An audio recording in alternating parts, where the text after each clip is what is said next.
Wait, what? Well, good evening, listeners. I'm really excited. I'm actually talking with Roz here. Many of you, if you see her face, you might recognize her. She is actually Tzeitel from Fiddler on the Roof, that very famous movie musical. And she played the oldest daughter, Tzeitel, who marries the tailor. Um, and I'm just so excited to get to connect with her. She's living in New York now, and she has a couple businesses. She's also caretaking for a lot of people. And we had a great conversation even before we jumped on here. Um, but Roz, I wanted to ask you to start because you were mentioning it earlier. What was your childhood like? Because it sounds like you actually did a lot of work and kind of had a business ethic before you even started acting. This is so cute. First of all, I'm known as Rosalind Harris, Okay. Rosalind, but everybody can call me Roz. But if anybody look up who's Roz, they don't know me as that. Um, I played Tzeitel. Yeah. So I was born in White Plains, New York. My dad was a motion picture projectionist for some of the first Strand and Pix theaters in Tarrytown. Well, And and he was also an electrician. He was in the entertainment unit of the Navy, my dad. And he was handsome and funny and very strict. Okay. Um, so when I was very young, unfortunately, my dad, I lost him to liver cancer just before my 14th birthday. Uh, however, so he would work very long hours, and we moved to Pauling, New York when I was 7 after second grade. And we lived there from eighth, let's see, through fifth grade. And then we moved back to White Plains. Okay. My dad passed away, but when I was 12 and a half, um, I put an ad with the help of my mom in the Reporter Dispatch in White Plains. Roz Harris, 12 and a half, will take care of your family for 50 cents an hour every day after school. And the Geilenkirchens hired me. We lived right across the street, and I took care of their 3 children. The baby, Danny, was 1 month old. I was 12 and a half. He was a month old. And then the other girls, Lisa and Chrissy, were a year and a half and 2.5. And I tell you this, I did everything but breastfeed, but I didn't even have breast then. So, I did. I was such a natural mother. I did the diapers, I did the formula, the bassinet. I played with them, I put them to sleep. I knew how to play, but I also had disciplinarian. Those kids adored me. And on the weekend, the same thing with the Hutners. He was a city councilman. And I just love those kids, and they love me. When I grew up, I my dad passed away 10 days before my 14th birthday. And then I started mm, working at Fred Astaire Dance Studio as an operator. I think I've been working since I was 12. And my mom worked at Macy's in the sports department, my wonderful, amazing angel mom, and raised 3 beautiful daughters. Probably her take home was about 55 bucks a week. How we did it, wow. I don't. All I know is I've been hungry my whole life. So, like I was always the first one online in the cafeteria at school. My best friend said, "You're so pushy. Why do you have to be the first one online? I'm hungry." So he's hungry. Yeah. I'm I go like that. shopping. Yeah. And I was like skinny as a stick. Hmm. And my mom would take me shopping for clothes, and the salespeople, well, if your mother would feed you, we could find a size that fits you. I said, well, those days are long gone. I've made up for it. I got a lot of meat on my bones today. Um, but anyway, I went to Ithaca College after high school. I was a straight A student. That's another thing, in high school. Um, but I remember one day I got 100 on a test, and my best friend at the time says to me, think, think. Like I went, oh, to be that smart, like I'm not very popular. So I went to college. I stopped studying so hard and started getting B's, and I had more friends. Don't take that advice. I now don't care what people think. I want to be smart. I went to Ithaca for 6 months, and I was auditioning for. I was majoring in drama, and I would audition and do a brilliant little audition, a Cockney accent. Oh, you know, don't look down that much, whatever it was. And then the director would come up and say, Rosalind, you were the best one, but I'm dating Joan and I have to give her the part. I went, I gave, but she lost her Cockney accent in the middle of the audition. Yeah, but we're dating. And my best friend, I said, if we have to deal with theater politics in college, let's just can it and go to New York. So that's what I did. We went home Christmas. We drove back together. My friend Robin Greon, I say her name because she became a harlot for Bette Midler. Wow. Lovely, beautiful Jewish girl. And she became a harlot for Bette Midler. And I signed up for classes at Herbert Berghoff's studio.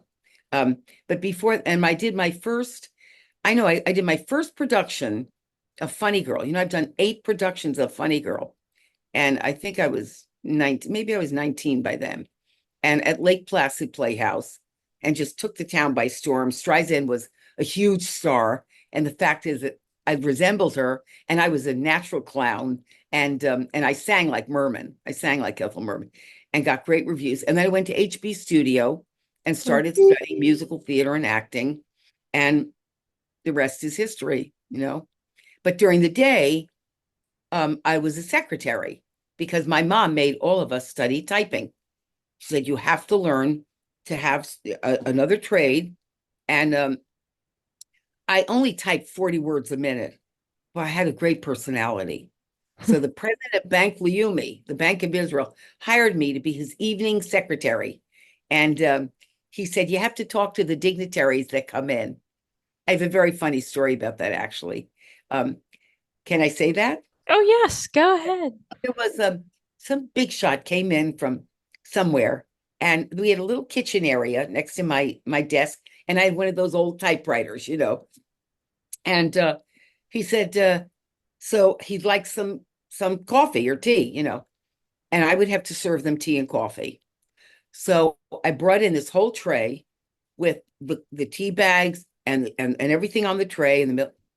And he goes, well, are you going to put the bag in? Are you going to put the water in the cup? Oh, okay.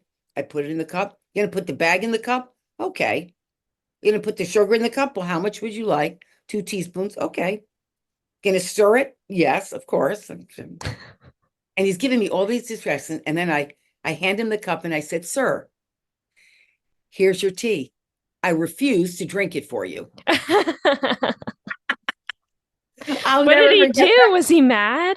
He laughed. No, Yo, he laughed. he laughed. That's good. Yeah, he laughed. Oh, I have stories. I could go on with all my stories, but yeah. So that was it. And then I just started auditioning. But in those days, Danielle, I was very Semitic, and I did Funny Girl. I did so many musicals.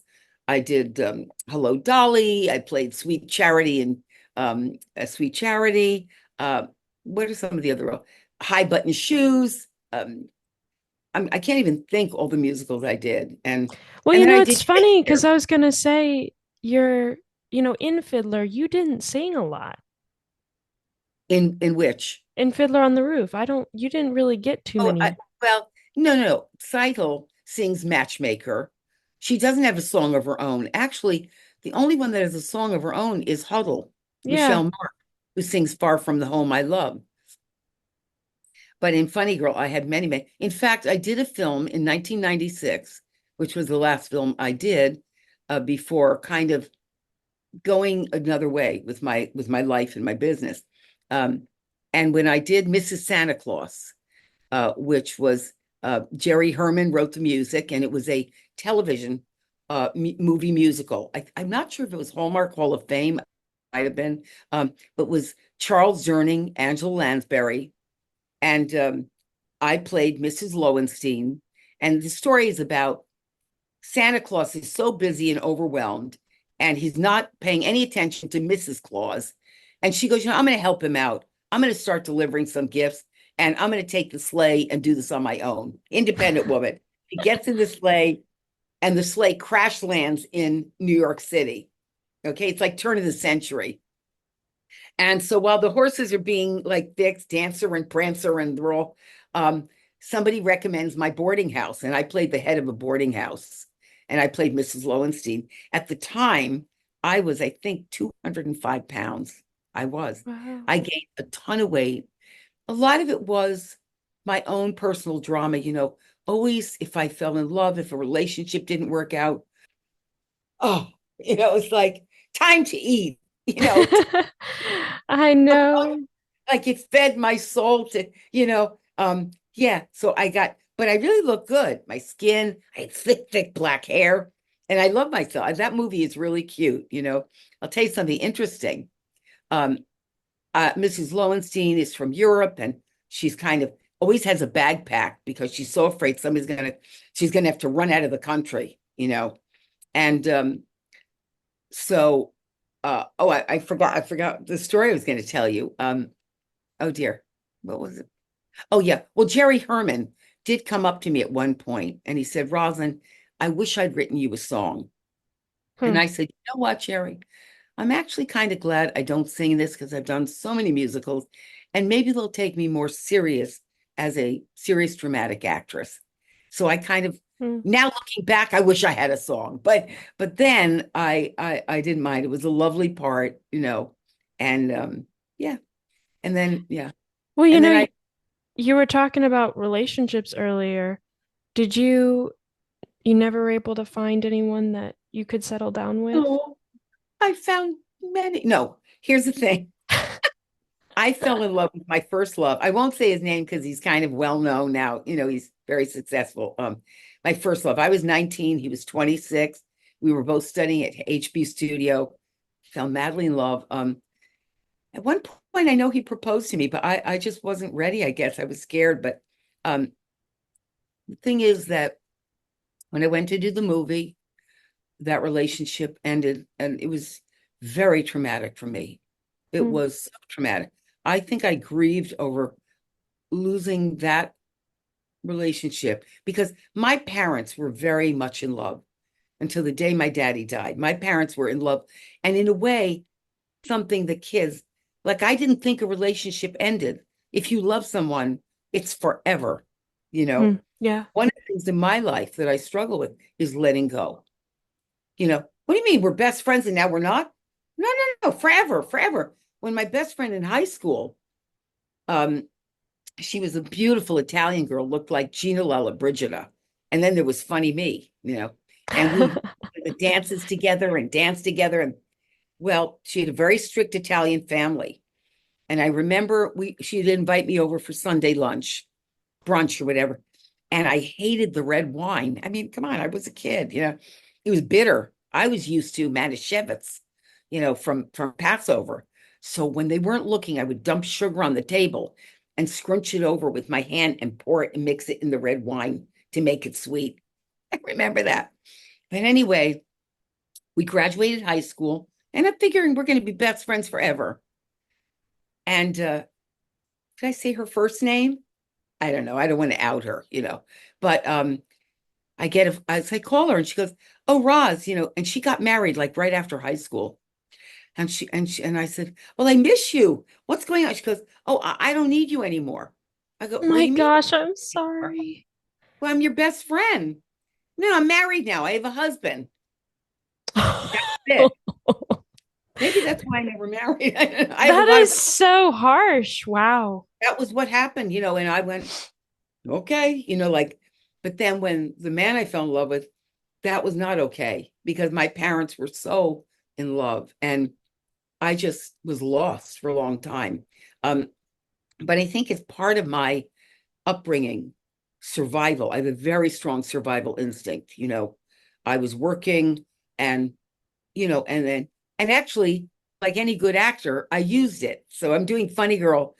I'm the great, even when in the crying, like it fed my work. It really did. Hmm. I actually think there's someone that once said, if you go through life without any upset or trauma or any of these things, how do you grow? People that are born and have a True. lucky life. Yeah. So, in a way, I'm here today at the age I am because of all I've been through and the heartbreak, tremendous losses in my life, not just breaking up with him.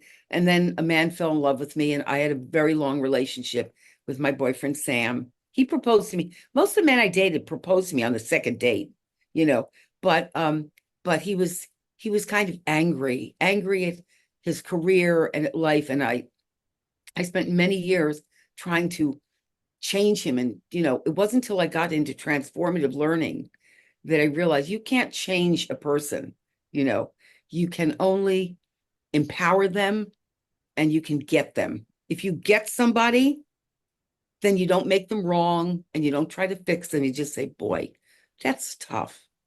Hmm. What are you committed to? What do you want to create in your life? And how is that serving you to stay upset or angry or resentful or whatever it is, or heartbroken? Hmm. And so early on, I mean, my first love got me into therapy. Is very funny. I was like 19, 20, and I go to auditions and I would be so nervous and so neurotic. And my therapist at the time, and then when we broke up, I'm crying over my boyfriend, and I love him so much.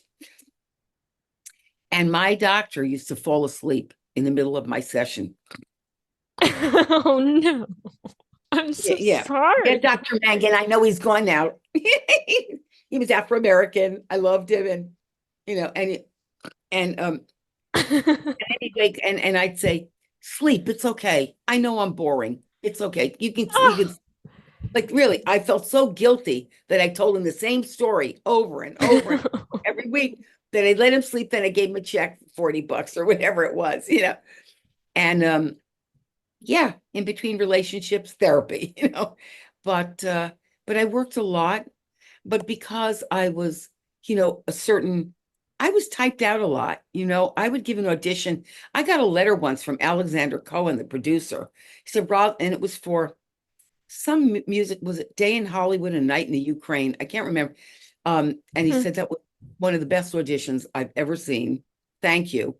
I brought 5 costume changes and sang 5 songs, and I just kept changing costumes. And he said, but you're a little too special.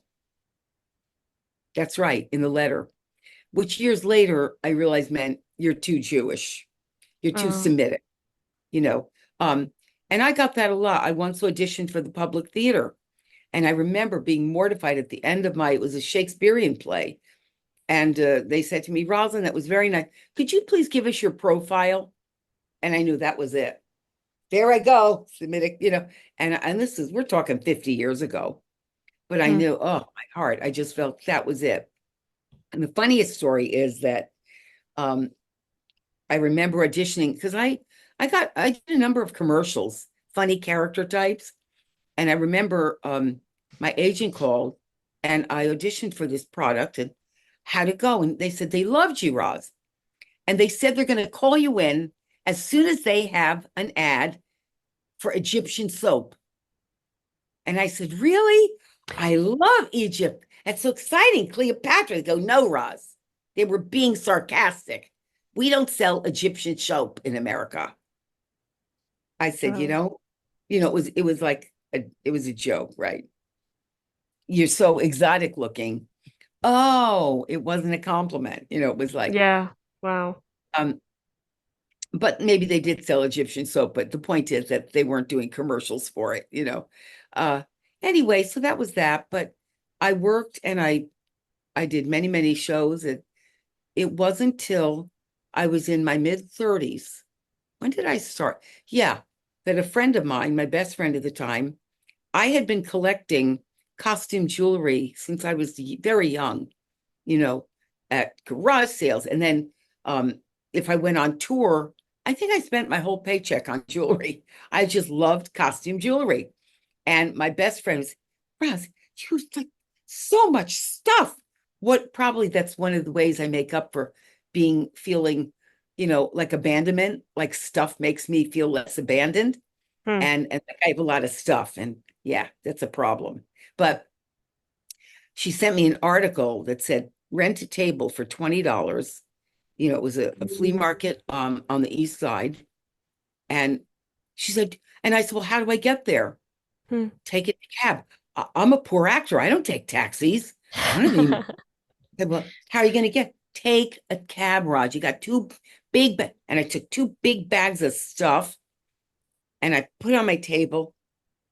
And I was working as a secretary, I think for $75 a week before taxes. Hmm. The first day I made $300 at my flea market. I went, oh my, what is this? It was like winning lotto. And they loved my taste. And I bought things from everywhere I performed. And then I was doing it every week. And then my agent would call and say, Roz, they want you for a show in Florida, Golden Land, and you have to learn 15 songs in Yiddish phonetically. How much are they going to pay me? $300 a week before taxes. No, thank you. What do you mean, no? I said, because I'm making that in a day. But you're an actor. I said, yeah, but I like making money. It's like I really got that. And I started turning down jobs. It was funny because I was getting offers to go out of town. I said, no, no, no, no, no, no.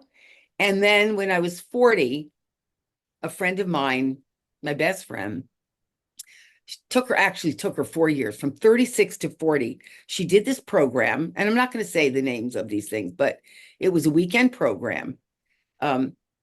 They called it the Gentle Est. I don't know if you remember Est. Was it a training that I was scared of? Oh, this must be something weird. But this was another program. And I said, no, you needed it. You were very uptight. You didn't wear makeup. And me, I'm open, I'm friendly. No, what do I need? And then my other best friend, I told you the story, sat down with me at dinner and put a card in front of my face and said, fill that out. You're doing it. And I go, A2 Brute. Why? I mean, what? I'm a good Jewish girl. I have a therapist. What? She goes, Roz, you're brilliantly talented. You got a heart as big as the sea, but you don't get yourself. You don't get yourself. You're insecure about yourself. You don't love you. No, that sounded right. Okay. I don't know what this thing is, but I'll do it. I was scared to death, and that program, that was when I was 40. That was physical exercises. And I remember one exercise, we just stand there with our eyes closed and fall backwards. Now I'm pretty Hmm. smart going, they're not going to let me break my back. Somebody's going to catch me. That's my comment. And I think I peaked. Yeah, they're going to catch me. But one young woman could not do it. And the class was like 14 hours a day or 12 hours a day. It was at the Wow. very end of the program because she had major issues with trust. Even though she knew she was going to be caught, she couldn't surrender. And the day she did Wow. was the day she changed her life. That program was so powerful for me.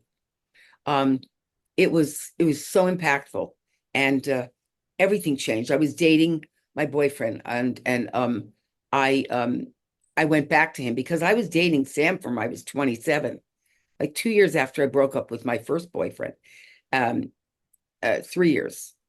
And so I went back to him because I realized that I was making him wrong. And, he loved me so much and he was sexy and gorgeous. And, you know, that was good. That part was good. He was affectionate, couldn't leave me alone. I love that. He wanted me, to know someone desires you that much. And the only thing is, he didn't do what I told him to do. See, that's the other part of the relationship you got to get. Hey, Oh. you love me, you can kiss me, you can hug me. Now do what I'm telling you to do. And that's where we were like that, Hmm. like that for many years. He wouldn't do. I said, no, but you're so angry. You've got to get over this.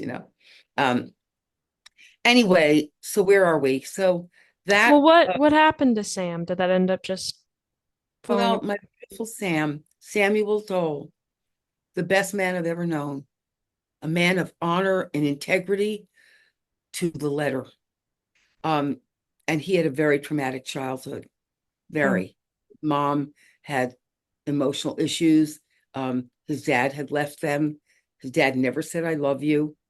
And he had a lot of his career. Something happened. He was in a national tour of a major show, and the producer wanted his lover to take over the role and said, I'm going to buy you out. And Sam said, screw you. And he walked away. He walked away. He became a writer. He had a lot of heartbreak. And, but the thing is that if somebody was 3 minutes late for an appointment, he would want to kill him. He would wish them, I won't say it on the air. Horrible. But he was But just really angry. Yeah. yeah, like he was like, the guy was late or the guy lost my play and he was right every single time. Showbiz is not easy. And he had integrity, but his punishment was worse than the crime. And so I spent a lot of years making him wrong, trying to save him, from himself. And it didn't work until I started doing these kind of programs in transformation. And I learned that you have to get people, get where they're coming from. The point is, he never hurt a fly. All the raging and screaming never hurt anybody.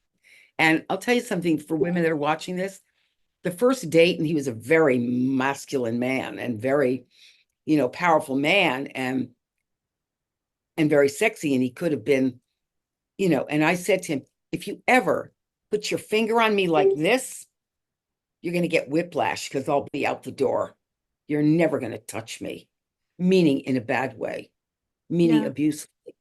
I let that be very clear because I had a very strict dad. He never did. There were threats like of the strap if you didn't come home, if you came home late but I was such a good girl. So I never got spankings or anything because I was so good. That affected me through life, by the way, until I did these programs and I really got that. My dad just wanted me to be a good, honorable young woman and grow up to be honest and good and do what I say. If I say I'm coming home at this time, to be on time. Yeah. He was teaching me integrity. But in the years I grew up, Danielle, it was like, if you didn't obey your parents, you got a spanking, right? You got a spanking or you got the strap. I think now that's against the law, but I never did because I was so good. I'm so good. I was good under fear of death. Let me tell you, that affected my career. I had to be so brilliant on stage. I'm the greatest. No, it's like I had to be brilliant because God forbid I get a bad review. Somebody's going to hurt me. It really impacted me in life that I had to be so good, so perfect, or I'm going to get hurt, and auditioning was hell for me, so there was a lot about my career that was, on stage, I was in pure heaven, but auditioning, that was the process that you're being judged, you're being, now I think I'm pretty much over that because, my friend said, just picture all the people that are auditioning you on the toilet, going to the bathroom. Really? Yeah, they go to the bathroom too, Roz. They're just like you. Anyway, but I don't have to do that anymore. But yeah, Sam, he was so good. But in that business, you have to have a sense of humor and you have to kind of beat the system. I did not follow the rules in showbiz, and that's why I got a lot of things. I used to go to equity calls. I'm not suggesting everybody do this. Now everything's online, but I used to go to open calls for Actors Equity, and I was non-union. And I would stand there all day, like for 4 hours online. And they said, some kid's here. She's not an equity actor. And I would say, I'm really good. I'm a really good singer. Please let me sing for you. Let her in. She's the only one that's here. And I go in and blow the roof off the ceiling. And they go, whoa. And one of my first agents, that's how I got an agent. She was at one of those equity calls and I was non-equity. She said, young lady, I want to represent you. You're fantastically talented. And I loved her. And that's another tragic mistake I made, I think, because when I got on Broadway, that's another whole story, how I got on Broadway was because, oh, you want to hear this story? This is really cute. So a couple of the casting directors really loved me and I get typed out a lot. I remember auditioning for, and you can edit this to whatever you want. I auditioned for Georgie Girl. You have to understand, I weighed 118 pounds. And Georgie Girl was about an overweight girl who falls in love. And ultimately, the role in the film went to Lynn Redgrave, Vanessa Redgrave's sister, Hmm. who was, but this was a show. Maybe it was for the film, and I was very skinny. And then Shirley Rich, so I wasn't right for that part. So she said, I'm sending you. They're looking for the understudy to Lorraine Sarabian, who was playing the oh, what was it called? In Zorba. She was the host. She oh, there's a name for it. Anyway, she sang all throughout the show. And life is what you do while you're waiting to die. And she had this big, big voice. And Shirley Rich chose me. It was either her or Sis Corman. It's so many years ago. And said, put me on a train and said, I'm sending you to Harold Prince, the great Broadway producer. They're in New Haven, getting ready to bring the show to Broadway. And they need an understudy for Lorraine Sarabian. Hmm. And she put me on a train. I got myself on a train and I'm thinking, I'm in. I'm the only one going to see Hal Prince, hand selected. I got this, I go on stage. You have to understand, I was so young. I think I was 20. And I went on stage and I sang I didn't know Zorba. I didn't know the story. I couldn't afford to go to Broadway shows. I didn't know anything. And I sang The Birth of the Blues. They heard the breeze in the trees, singing sweet melody. And Hal Prince comes on stage and I read, he put his arm around me, said, Rosalind, you're very talented, but you're very raw. Raw. I was like mortified. Raw. Hmm. And I'm walking up and down the streets of New Haven, more going, oh my God, Barbara Streisand's a huge star, and I'm only 4.5 years younger than her, and I'm raw. What's it going to take to get cooked? What do I have to do to ripen? It's like, well, I went back to New York, and what I did, I doubled up on all my classes, my singing lessons, my acting lessons. I was studying my tush off. And a few months later, Danielle, I saw an ad in Backstage seeking understudy for Zorba for Lorraine Sarabian. I go, wait a minute. That's the thing I was hand selected for in New Haven. Maybe the girl left. But now I had no appointment. I had nothing. It was just Backstage, an open call where dozens and dozens or maybe 100 people show up Hmm. that I'm going.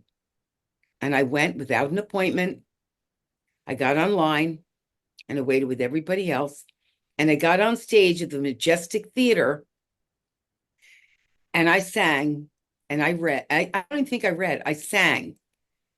And Hal Prince, I'll never forget, he stood up, he said, Rosalind, but he was in the audience and he said, I remember you and you've improved 100%. Wow. And then he said, we'd like to offer you the national tour of Fiddler on the Roof as Tzeitel, the eldest daughter. And I have to hear this. Shirley Rich, the casting director, sitting right next to him. And me, I'm terrified. I has just rented an apartment with my roommate on the Upper West Side. I had gotten a little black Chihuahua, my first dog, not a Chihuahua, I'm sorry, Pomeranian. And I was terrified. How am I going to go on the road? And I'd never done that. Out of pure terror is where my answer came from, not out of arrogance. And I said, very dignified, thank you, Mr. Prince, but I really work in New York. And Shirley Rich shot up out of her chair, out of her seat in the theater, and she goes, are you sure, Rosalind? I thought she was going to come on stage and strangle me. Are you sure? I'll Goodness. never forget that. And I said, yes, Miss Rich, thank you. And I walked off stage going, I'll never work for these people. Like I was so relieved, really. It was a national tour. I would have made more money than I'd ever been. Anyway, actually, that's not true. A few months later, I get a call. Rosalind, we'd like you to come in and audition for the understudy to Tzeitel, who was Bette Midler, by the way, at the time, and at Sixth Theater. Okay. Bottom line, I got the part. I was understudying Bette, and I was also understudying for Sarah. This will give you titles. I love that. And I was 118 pounds sitting on some guy's shoulder. I love that part. And anyway, Bette was so funny. And I say this, I think I've been interviewed for a few documentaries, but she would tease me a lot. Oh, Rosalind, I'm not feeling good. I think I'm going to miss a show. And I'd say, Bette, listen, I'm not all about Eve. Don't miss a show. I have a half-hour rehearsal once a week. I don't really want to go on. It's fine. Wasn't I perfect understudy? I wasn't in the wings going, when that bitch is gonna die. I was like, don't get sick on me. I had so little rehearsal and I was so nervous all the time. So she would tease me. And one day, I remember I did go on for her. And in those days, everybody took Dexatrim. If you gained 1 pound, you took Dexatrim. Remember that drug they sold? And you don't remember. What am I saying? But it was, now I know it was speed. You would buy it at the pharmacy. And I think I put on 2 pounds or something. And I went, oh, I have to lose that 2 pounds. And I come in on a matinee day and I was like, so nervous. I'd taken this day and they go, Raj, you're on. What? Bette is out of the show. Oh my God. And I was like, and I forgot my contact. And they were pulling me off the stage in between the scenes. And he said, Raj, you did great. You cut 15 minutes off the show. I was like so hyper. But then a few months after, Bette did go on vacation. And then I was prepared. And as luck would have it, Hal Prince, who hadn't been to the show in a while, brought his son to a matinee. And I was Tzeitel. And he came backstage and he said, Rosalind, I want to thank you for your performance. That was wonderful. And I said, thank you, Mr. Prince. He said, no, thank you. And if Bette leaves the show, and by the way, Danielle, this never happened in those days. If Bette leaves the show, I want you to take over the role. Now, in those days, the understudy stayed the understudy. And then they would have an agent call, agents, managers, and then people that were working all the time got to audition and got the part. That was a big deal. I was the lowly understudy. And he said, I want you to take over the part. And a few months later, so then I did that. And I was still understudying Bette. And one day she came over to me backstage and said, Roz, and we would hang out. We'd go to the African room and she would sing. And I remember saying, Bette, you're such a nice Jewish girl. Why are you trying to be Sophie Tucker and Mae West? Some of these days, I'm going to love you. I thought she was being Mae West. I didn't even know of Sophie Tucker then. And anyway, so one day she said, Roz, did you audition for the film? I said, no, Bette. My agent, my small agent, Francie, was so great. I called her. I said, Francie, can I audition for the film? She goes, they're not calling my people. She was a small agent and they weren't calling her for her people. And Bette says to me, did you audition for the show, for the movie? And I said, no, I can't get in. They're not calling my agent. And, she says, Roz, listen to me. I auditioned. They don't want me. Get your ass down there. Bette Midler said that. And I said, Bette, are you sure? I'm your understudy and I'm not. She goes, Roz, here's the address. Here's where they're auditioning. Go. I said, thank you. And because she said that, I went without an appointment, again, sitting there for hours while people came in with their agents, their managers. And every time they came out of the room, and then I can't remember if it was Robert Altman. I can't remember. Came out and I said, sir, please let me read. I'm in the show. I'm understudying Tzeitel. And I'd like to sing for you and read. He says, he had gone into the room. And by the way, there was a guy in the show that kept asking me out and I wouldn't go out with him. And he was on their little advisory board. And they evidently asked him, is she any good? And he could have been resentful and said no.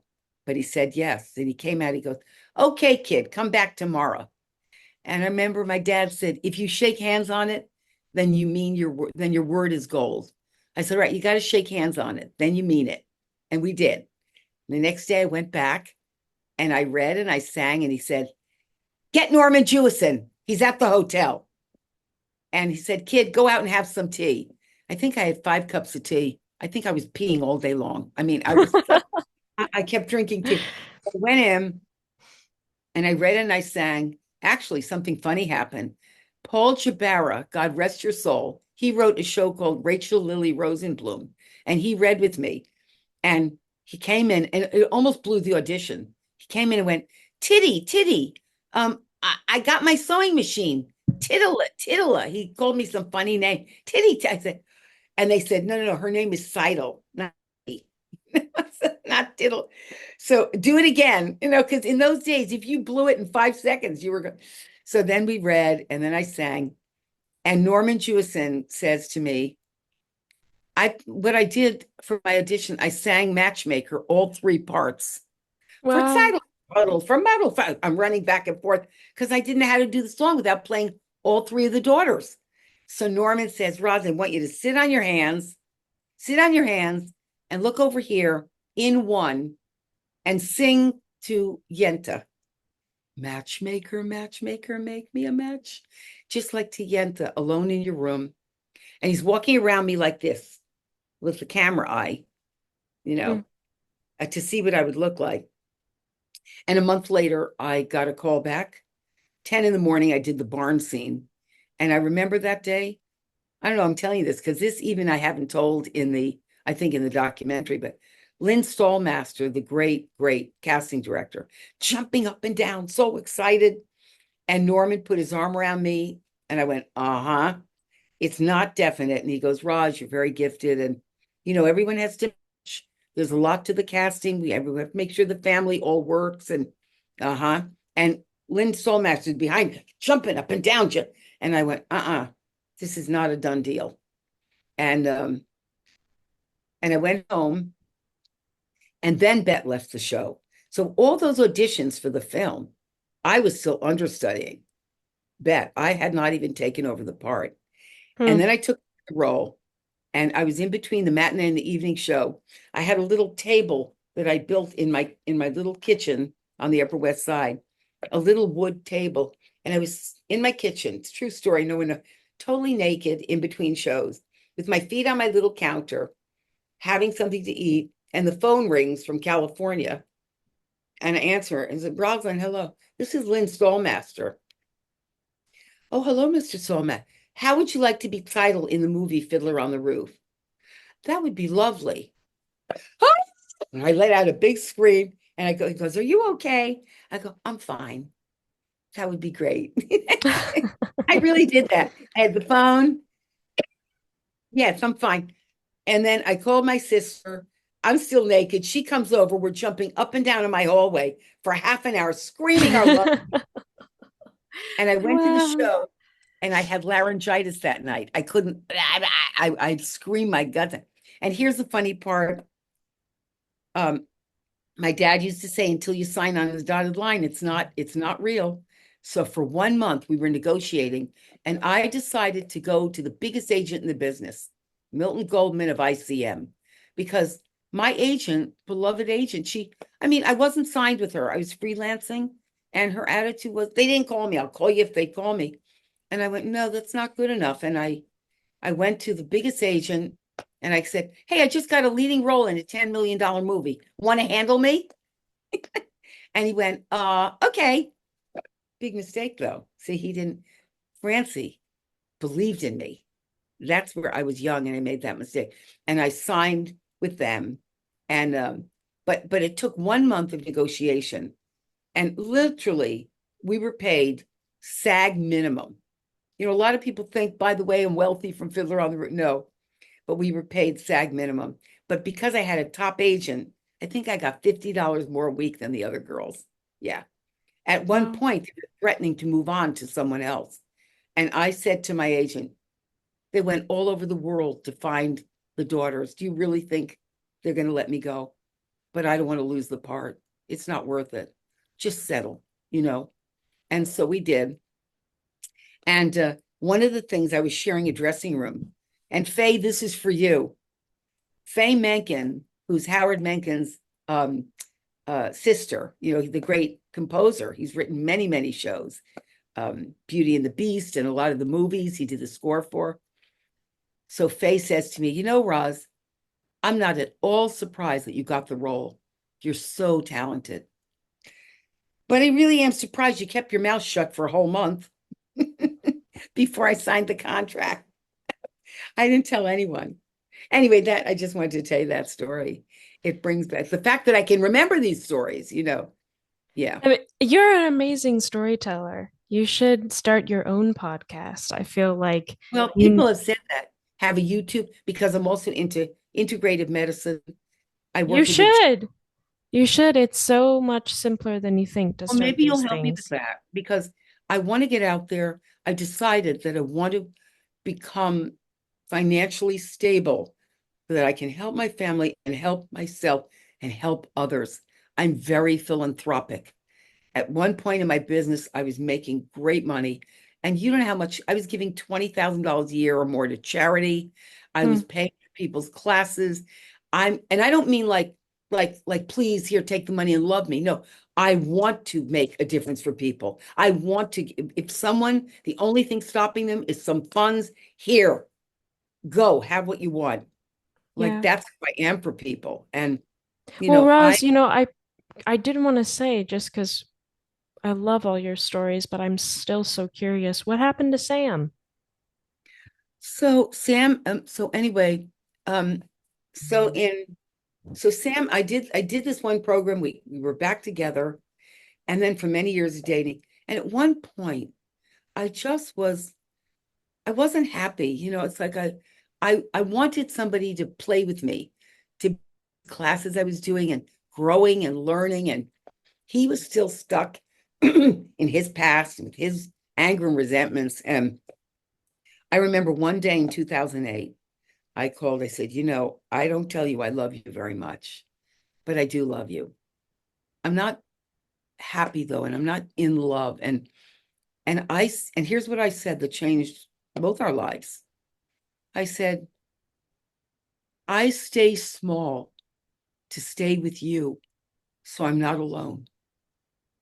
So I was so terrified of not having love, and I'm letting you go. I want to fly now. I'm setting you free. Find some other woman to listen to all your anger and complaining. You're a great man. You're the best man I've ever known. You're a man of honor and integrity like I've never seen before. But your anger is killing you and it's killing me. So find someone to listen. You're a great man and you don't know it, but I'm gone. I'm over. And he said, I'll do that stupid program. I go, you mean if I would have left you 20 years ago, you would have done it? 20 years. All it took was saying, I'm leaving. He loved me that much. That weekend, he registered and took the seminar. And let me tell you, I have witnessed a lot of transformation in my life, but it was like, what is that famous movie? Jesus comes on the mountain, you know, it was like that. His transformation was from dark to light. I get a phone call after the weekend. This is a man who, hey, babe, call me when you get home. Make sure you're safe. And he calls, goes, hello, Rosie, Rosie. Who is this? Alyssa? Rosie, Elaine? Rosie. What? It's Sam. I just finished the course. Rosie, I'm not angry anymore. I cried all weekend. You cried? This manly man cried all weekend. I said, oh my God, you're free. You're free, said Roz. I'm free. I cried. I want to come to New York. I want to see it. Said, he was in Philadelphia. He drove in. We sat at the diner here for 4 hours. And I went over to my best friend's house and I said, I think I can marry Sam now. He's free. I think I can love him the right way. And, you know, um, and then there was this seminar that you get for free and all this stuff. And he went to one class and dropped out. And they want you to bring people. No, they want you to share your transformation and spread it. Make a difference for someone else. That's all they're saying. You know, the first 7 years I did these things, nobody came. People were mad. I was trying to fix people. trying to, well, then you wouldn't be so neurotic. You wouldn't be so this. You wouldn't be, if I fixed you. No, that doesn't work. You can't fix people. You can free them and you can empower them. And you speak to their greatness, not to their weakness, not to their flaws. You speak to their greatness. When you speak to their greatness, they go, yeah, I could use something. Because whatever you're doing is not working. Try something new. And he dropped out and did some seminars, but and I think he never totally reached his potential, but our relationship was so much better. We got back together. Then in 2014, I was in Philly and I said, I love you, but we're not, just doesn't work. I really wanted a partner in a way that, I don't know, it just wasn't right. Yeah. And I said, let's just be friends. The rest of it, the hot part, that had been gone a long time ago. And he said, oh, Rosie, I love you. It's so hard. I said, but I'm not going anywhere. We're going to be friends. All together, we were together on and off. I'd broken up with him a few times for 39 years. And then the last, let's see, the last 9 and 5 was 14. Wait a minute, 9. Yeah. The last 8 years or 9 years, we were best friends. He got Parkinson's. He hired my doctor. I screamed at him, and she was reversing all his symptoms. The shaking went away. His voice came back because he was like, blah, blah, blah, blah, blah. And then, hey, and one day my doctor calls, goes, what's going on? Who is that guy? Hey, Dr. K. And she goes, Roz, his larynx is sing. Everything we're doing. That's why people die from Parkinson's. It's a horrible death. They suffocate. Everything freezes. They can't get a breath. But his larynx is relaxing. He's going to live a lot longer. And I was so happy, but true to him, he was so honorable. And after 4 months, because it's a 4-month plan, he said, I can't afford it. She reduced his plan and I can't afford it. I said, but you got to do something. And then over the next 3 years, the Parkinson's came back. And, and that was always my issue. And he was in a car accident. He got a concussion. And the real tragedy is that he called me one day. He said, Rosie, I love you. And I've left you everything in my will. And I want the world to know this because it's true. And I said, Sam, I just want you to live to 100. I don't, he wasn't a wealthy man. But when he passed away, I thought, oh my gosh, somebody's going to be calling me. And nobody called. And I called the family. Well, why would he leave you anything? And this is a true story. I was doing something that I had to find some papers. And I was looking through papers and I found an envelope, Danielle, that said, save, copy of Sam's will. And there it was. 10% goes to my cousin, who's my executor, and 90% of my worldly goods to Rosalind Harris. And well, evidently, he never told anybody. So he got quite ill. He was in the hospital. And the family went and made out a new will and made him sign it, I think. He never would have left me. His lawyer, my doctor, that was just a few years ago, his lawyer said, Raj, you're the love of his life. That's all he ever talked about. And it wasn't a lot, but it would have really helped me now with people that I'm helping. And so I got 0. And we were together on and off 47. He adored me. And I loved him too. And I valued him. But we weren't together like boyfriend, girlfriend. So they made him sign a new will. I don't think he knew what he was doing. He had a concussion. He was in the hospital. And I didn't have the money to fight it. I really, to this day, I want to call them and say, do the right thing. I need help with my family and please do the right thing. But that's life. And that can make you bitter, And then, of course, you say, well, it was a simple will. It was signed, it was notarized, everything. I have the copy. I didn't even remember that he'd sent it to me. That's how crazy it was. He sent it to me in 2010. And we were together till 2014. And then best friends. He called me every other week for an hour and a half. And he wanted to move back in with me in New York. So I know, Sam, even if he left me his plays and his books and his sneakers, there's no way that he would have left it to who he left it. It's like, that was the family. And that's the real story. And I called 8 lawyers. What can we do? And nobody was willing to do it without a lot of money. And I went, nah.